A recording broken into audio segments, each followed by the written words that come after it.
Nous, le petit groupe de penseurs, par-ci, par-là, à travers le monde et l'histoire, sommes semblables à ces frêles embarcations qui se pressent autour du paquebot pour la raisonner et le tirer lentement vers le quai.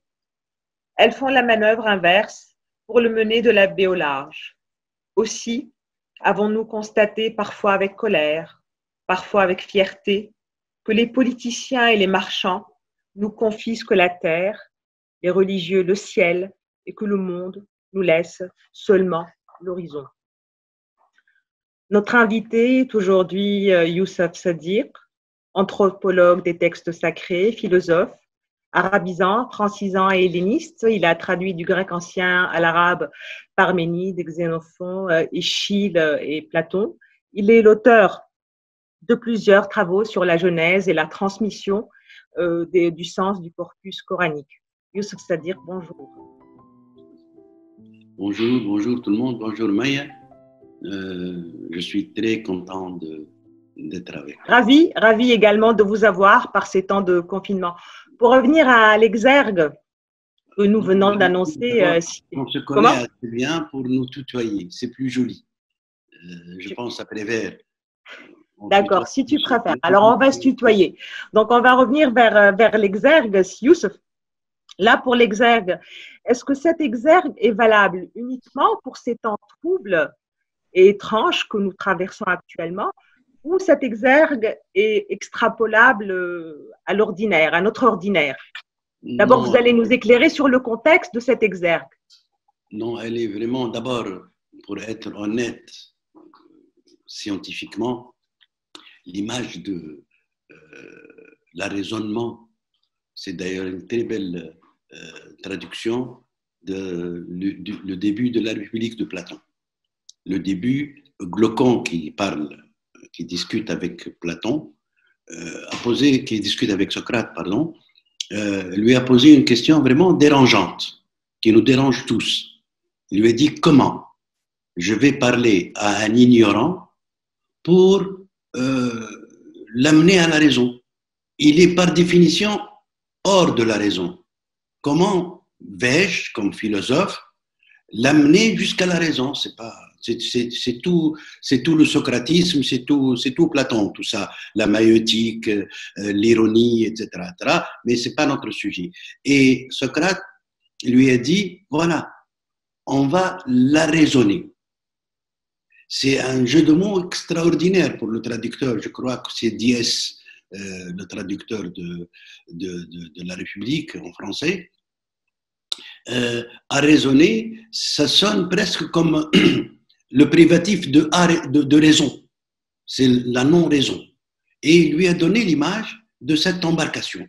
Elle n'est pas de moi, elle est de Platon, mais je la trouve mienne. La conclusion est de moi. Cette séparation entre le ciel et la terre, et un philosophe, il lui reste l'horizon, c'est-à-dire quelque chose d'insaisissable et quelque chose de toujours remis à neuf. Je pense arriver à ce point, à cette ligne qu'on appelle l'horizon, et jamais je n'y arrive. C'est exactement cela, la philosophie. La philosophie, c'est tout simplement l'horizon de la pensée, et donc c'est l'insaisissable. Je suis devant la sagesse, elle est mon horizon, je peux m'avancer éternellement vers cette direction-là, et jamais je la tiens. Et moi, pour répondre à ta question, ça m'a toujours préoccupé. Il y a des gens qui ont des doctrines ou des idées ou des idéologies toutes faites, même les scientifiques. Même les scientifiques, il faut savoir que une théorie scientifique, quelque rigoureuse qu'elle soit, elle n'est fondée que sur l'hypothèse. Il suffit que cette hypothèse change, qu'un autre phénomène vienne l'infirmer pour que ça change. Je donne un exemple à ceux qui nous écoutent. Newton n'a jamais été infirmé scientifiquement, sauf que la théorie de Newton n'englobe pas tout. Il a fallu la théorie d'Einstein ou de Planck plus tard pour dire, nous, tous les phénomènes que Newton ne pouvait pas expliquer, nous l'expliquons. Mais Newton reste un grand savant. aucun problème. Mais son domaine d'explication laisse échapper un phénomène. Nous vivons aujourd'hui la même chose avec le Covid-19, le corona. Les scientifiques sont désemparés. Ils ne trouvent pas comment intégrer dans l'infectiologie, dans l'épidémiologie, dans la science de la cardiologie, tout ce que vous voulez, la biologie, la génétique, ils ne trouvent pas comment intégrer ce phénomène. Et pour mais alors, Youssef, si les scientifiques sont dépassés par ce phénomène, par ce qu'on vit aujourd'hui, quelle est la place du penseur dans votre exergue? Vous faites allusion à cela. Si donc, le monde vous est confiant en temps ordinaire, quelle est la place du penseur, du philosophe dans une période très scientifique, on va dire? Exactement. La bonne question revient à cette embarcation qui se trouve en rade. On ne peut pas en profiter parce qu'elle n'est pas à quai pour qu'on puisse décharger. On ne peut pas en profiter parce qu'elle n'a pas quitté le quai jusqu'au large pour pouvoir accomplir son voyage. Il s'agit, le penseur, c'est ça, de dire aux scientifiques, cessez de vous bagarrer, la question ne se pose pas comme ça, elle se pose sur l'énergie que nous avons à découvrir une autre hypothèse, une hypothèse plus large, plus englobante, capable, et là, c'est toute la République des savants, toute la République des penseurs qui doit amener cet énorme paquebot qui est le virus et qu'on ne comprend pas, de l'amener, de l'assagir, de la raisonner. Nous sommes dans un pays arabe, il faut dire que nous avons le mot, une juriste comme toi, Maya, le connaît, nous avons le mot en arabe et il sonne de la même manière, l'uqla. L'uqla, elle vient du mot aql aussi, et c'est… l'uqla, c'est la saisie. C'est la saisie, c'est mettre en hypothèque quelqu'un pour l'amener à la raison, rendre sa dette, devenir meilleur citoyen, etc. Mais le virus, ce virus, est-il arraisonnable par la philosophie, par la pensée? Oui. Ce virus qui n'est pas arraisonnable jusqu'à aujourd'hui par la science, est-il arraisonnable par la pensée, par l'écrit? C'est tout ça le problème. Et c'est pour ça que maintenant on est confronté, pour rebondir sur tout à fait autre chose, mais qui est dans le même sens, nous sommes confrontés à un changement complet de notre rapport à la religion. La religion, c'est l'exemple même de ce paquebot qui, jusque-là, ne veut pas entrer en quai. Il ne veut pas être assagi par les pauvres dockers qui ne lui veulent pas de mal. Ils veulent tout simplement qu'il soit utile et qu'il arrive à bon port. C'est tout. Et cette attitude que nous avons à vouloir arraisonner la religion nous vaut tout ce que tu connais comme accusation de mécréance, accusation de sortie, d'être marginalisé par rapport à la société, etc. Et maintenant, nous sommes à un moment, et les gens n'y réfléchissent pas encore. Je peux prétendre qu'en Tunisie, au moins, je suis le seul à m'inquiéter. Tout le monde me dit, pourquoi tu n'as pas écrit sur le corona? Tout le monde a écrit Le Monde, Le Nouvel Observateur, le Sabah, la presse, etc. Tout le monde a donné, le Facebook, bien sûr, a donné un post, un article sur ce phénomène qui préoccupe tout le monde et qui inquiète tout le monde. Je ne veux pas, parce que je suis fixé à cette idée de l'obstacle de la religion. Il faut que cet obstacle de la religion, je n'ai rien contre quand je dis l'obstacle, c'est les gens qui en font un obstacle. Il faut qu'il soit traversé par la transparence. C'est, je pense, un très beau titre de Starobinsky sur Rousseau, La transparence et l'obstacle, ça s'appelle. C'est un très, très beau bouquin. Et il faut que la transparence transperce l'opacité. La transparence au sens de rationalité? Oui. Plus simplement, de désinquiéter les gens. Parce que l'opaque, la nuit, inquiète toujours les gens. Et j'admire un mot d'un très grand poète que j'aime britannique ou arabe ou hindou, mais là, c'est le plus grand poète pour moi, c'est René Char. Il dit un mot que si on le dépense dans nos pays islamiques, ça sonnera comme une très grave mécréance. Mais j'adopte ce truc-là. Les dieux meurent d'être parmi nous. C'est Char. Les dieux meurent d'être parmi nous. C'est parce qu'on les ramène, on les rabaisse. On les ramène, on pense qu'ils sont en colère contre Maya, contre Youssef, qu'ils sont en colère contre quelque chose, alors que les dieux, par définition pour le philosophe, sont en dehors de nos mots, sont en dehors de un dieu digne de cette fonction, de ce statut, n'a pas à m'en vouloir. J'aimerais revenir à l'horizon et à la conclusion de votre exergue. Vous avez clos justement votre exergue en déplorant qu'on ne vous laisse plus guère que l'horizon, et l'horizon en tant qu'espace étriqué et flou. Cela m'a surpris de votre part. Vous savez pourquoi? Je reviens en vous vraiment sans le vouloir, excusez-moi.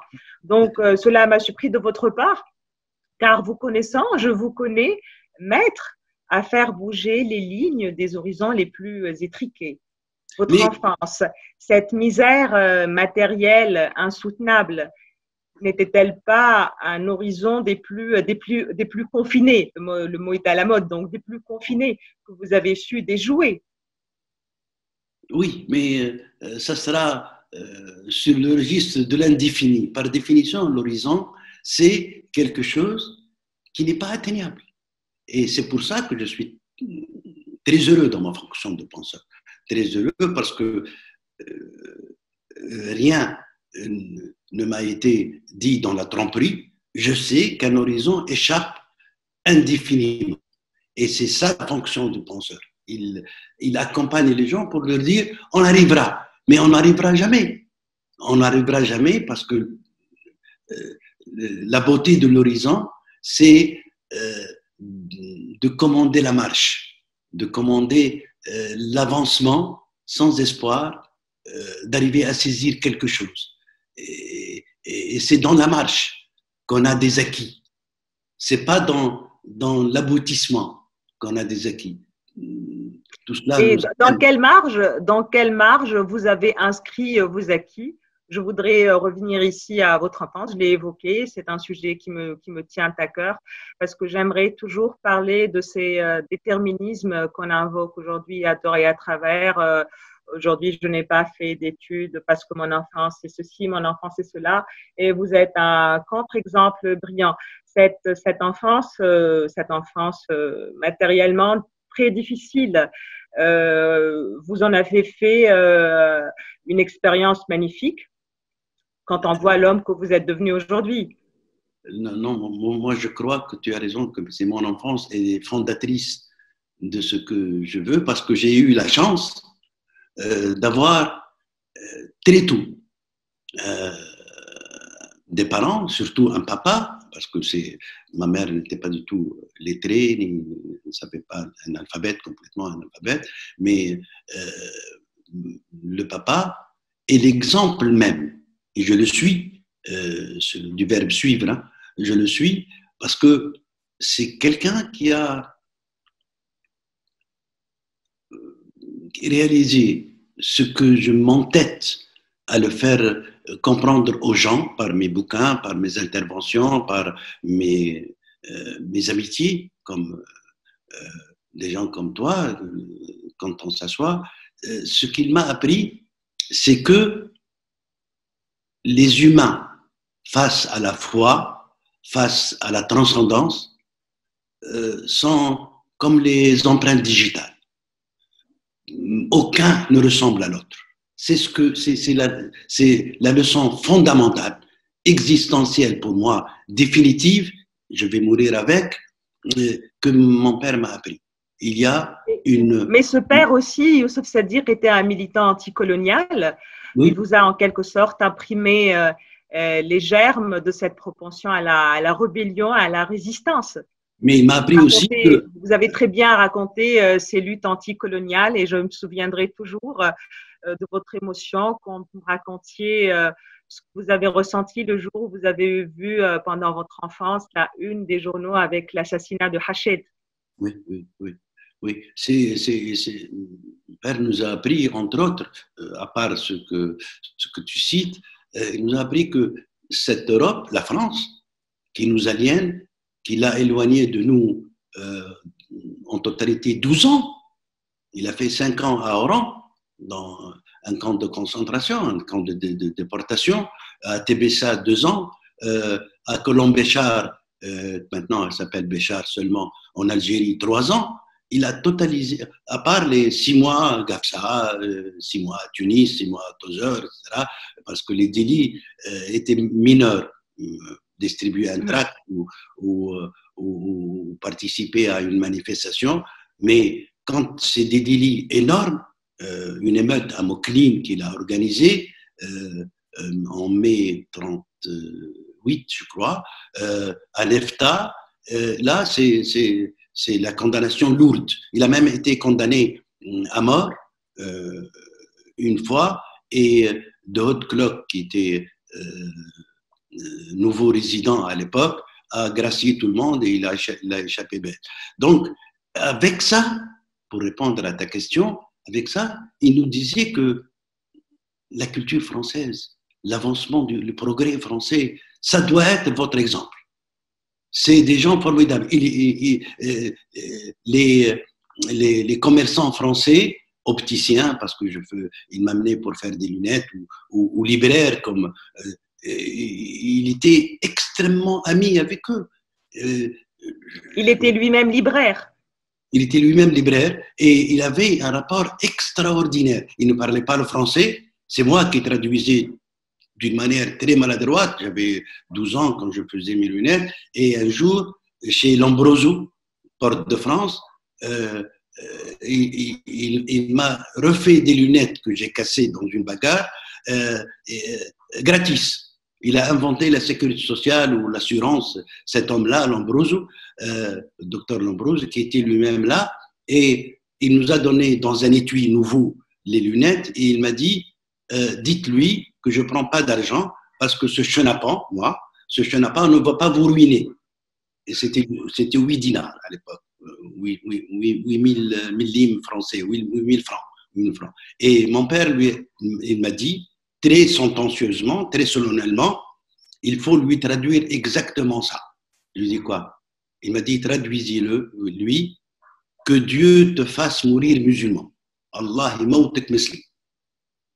Et je lui ai traduit, gauchement, mais j'ai traduit, et il l'a congratulé avec un coup de poing dans son épaule, il m'a dit, allez, sortez de ma boutique. Il était très fâché et en même temps il rigolait. Parce que mon père était sincère quand il lui a dit, il y a une seule chose qui te manque, c'est d'être musulman. C'est peut-être de cette posture paternelle envers la religion que vient votre tendresse envers la religion. Vous vous dites, par exemple, vous dites marxien, mais un marxien qui a une tendresse spéciale pour l'islam. Et là, je vous cite, vous dites, l'islam est une religion qui n'a pas été asséchée par l'inscription dans l'espace laïque. Oui, oui, oui. C'est pour ça que moi, je dis tout le jour qu'elle est… j'ouvre une parenthèse, cette déclaration-là que j'ai une fois lancée dans France Culture le matin avec Jacques Pradal, m'a valu une invitation immédiatement de Raffarin à Matignon pour qu'on discute avec lui sur cette formule que j'ai lancée comme ça, parce que Jacques Pradal m'a énervé sur le terrorisme, sur le côté rigide de la religion musulmane, et je lui ai dit, écoutez, la religion musulmane est congénitalement laïque. Elle est congénitalement laïque, mais sauf que les musulmans, partout, l'ont oublié. Elle a commencé, par dire qu'il n'y a pas d'intermédiaire, de médiation entre le divin et l'humain. Il n'y a aucune médiation ecclésiastique ou autre. 2, elle a dit quelque chose d'extraordinaire. Elle a dit qu'avec ce transmetteur de cette religion, qui s'appelle Mohammed, il n'en aura plus. c'est la fin des religions. C'est extraordinaire de dire de son vivant, je suis le dernier des envoyés de Dieu. C'est extraordinaire. Et cette leçon-là, on n'en a pas profité du tout. Quand il a dit ça, quand la religion musulmane l'a dit ça d'une manière explicite et claire, je suis le dernier, la dernière des religions. Qu'est-ce qu'il voulait dire? Il voulait dire que vous êtes tous maintenant candidats à être prophètes pour chaque action que vous faites, parce que vous avez la raison. Maintenant, sinon, ce n'est pas une manière de nous abandonner. Dieu ne nous a pas abandonnés en disant, bon, je vous envoie plus personne. Non, il a dit, je ne vous envoie plus personne parce que ma tâche comme divin est accomplie. Vous avez compris que vous êtes entrés dans l'âge de la raison, l'humanité. Et jamais personne n'a profité de cette déclaration qui est inscrite au cœur même de l'islam. Mais justement, vous posez la vraie question, le vrai problème aujourd'hui est celui-là. Est-ce que justement ce discours anthropologique sur la religion peut convaincre des masses, les masses du monde musulman, de plus en plus fanatisées, de plus en plus sous le joug de la doxa, de plus en plus manipulées politiquement? Est-ce que ce discours philosophique, anthropologique sur la religion est encore recevable? Est-il encore efficace? Non, il n'est pas encore recevable. Il n'est pas encore recevable. C'est vrai, il faudra peut-être des siècles. Mais c'est ça l'horizon. Moi, je sais que il me reste quelques années, vu mon âge. Mais je sais que si j'insiste, d'autres reprendront la marche. Moi, j'ai dit la marche pour l'horizon. Ce qui est intéressant dans la condition humaine, ce n'est pas le but. Parce que le but trouvera toujours la mort. Il n'y a pas de but. Sartre disait on meurt toujours trop tôt ou trop tard. Donc il ne faut pas compter sur ce nombre d'années que nous avons. Encore pour revenir encore à mon père, ça aussi c'est une leçon de mon père. Quand j'étais en 5e, c'est-à-dire en 2e année du collège Sadiki, je passais un dimanche pour voir si j'avais réussi dans un examen reporté, parce qu'avant, on vous donne 2 ou 3 matières à reprendre en septembre pour passer à la classe supérieure. Et j'ai trouvé que je n'avais pas réussi. Je lui ai dit, je ne suis pas sur la liste. Et j'ai commencé à larmoyer, à pleurer. Et mon père, qui me regardait, il a vu que j'étais effectivement en train de pleurer, il y avait des larmes, et je commençais même à sangloter. Il a éclaté de rire, d'une manière qui m'a paru hystérique et incongrue. Et en reprenant le chemin, j'ai réussi à lui dire je viens d'échouer et de perdre une année, et vous rigolez. Il a encore éclaté de rire en me disant qu'est-ce que ça veut dire perdre une année? Je l'ai écouté. Il m'a dit perdre une année? Est-ce que tu sais combien tu vas vivre d'années? Si j'ai 300 dinars et je fais tomber 10 dinars dans la rue, je dis j'ai perdu 10 dinars parce que je sais que j'avais en poche 300 dinars. Mais là, tu sais que tu vas vivre 80 ans ou 17 ou 18 ou 20. Perdre une année ici n'a aucun sens. Je vous assure que ça m'a rendu serein jusqu'à maintenant. Depuis mes 12 ans, ça m'a rendu serein. Parce que c'est un raisonnement valable. Et il n'y a pas quelque chose qui s'appelle aboutissement dans la vie de quelqu'un. Il y a la marche, marcher. Mais Youssef, c'est-à-dire pour revenir justement à cette démarche anthropologique par rapport au texte sacré, n'est-elle pas aujourd'hui un luxe d'intellectuel, un luxe de l'entre-soi, quand la bataille est ailleurs, quand on parle de ces masses fanatisées et manipulées par le politique? Ce genre, je sais pas, ce genre d'approche n'est-il pas une défection par rapport au combat réel? D'ailleurs, nous allons peut-être parler de vos résistances. Une fois dans un entretien avec Gilbert de Putten, vous avez dit que toutes vos résistances ont été des résistances passives et pas de résistance active. pas d'inscription dans l'action politique. Est-ce que vous craignez une réversibilité de l'action politique ou est-ce juste un manque de courage physique? Je crois que toute idéologie est figeante. C'est pour ça, moi quand j'ai commencé mes études en France, j'étais entouré de tous ceux qu'on connaît maintenant. Les militants, Ahmed Ben Athman, Ben Khidr, Khamis Chamari, Ahmed Brahim, Allah yarhamou, etc. Tout ça, c'était mes compagnons de café, d'études, parfois d'études, parce que j'ai fait lettres françaises avec Ahmed Brahim, mais je ne pouvais pas m'inscrire avec eux dans une idéologie. Je pense que je vais avoir des batailles perdues.